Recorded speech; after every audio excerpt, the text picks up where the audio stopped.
இனி கொஞ்ச நாளைக்கு வாழ்க்கை இங்கே தான், ரியாதில்.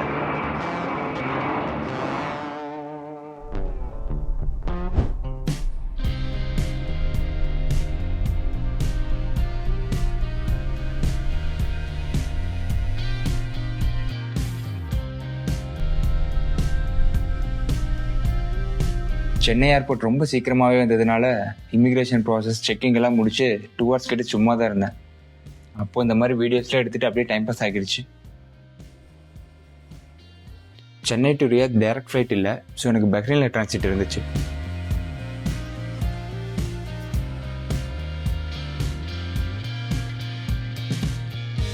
ஃப்ளைட்டில் எனக்கு கரெக்டாக எமர்ஜென்சி எக்ஸிட்டில் விண்டோ சீட். ஏர் ஹோஸ்டஸ் அந்த எமர்ஜென்சி டோரை எப்படி ஆக்சஸ் பண்ணணுன்றது சொன்னாங்க.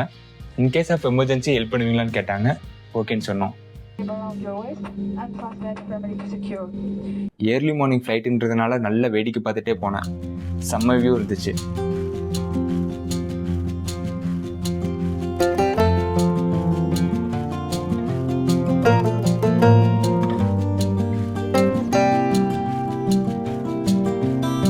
ஊர்லேருந்து சென்னைக்கு ஒரு 8 hours ட்ராவல், சென்னையிலேருந்து பஹ்ரைனுக்கு ஒரு 5 hours, பஹ்ரைன்லேருந்து ரியாதுக்கு ஒரு 1.5 hour.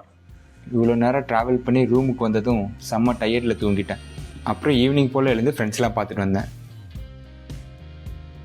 ரியாதில் என்னோடய எக்ஸ்பீரியன்ஸ் அப்பப்போ ஷேர் பண்ணலான்ற ஐடியாவில் இருக்கேன். Will see. நெக்ஸ்ட் வீடியோவில் பார்ப்போம். பாய்.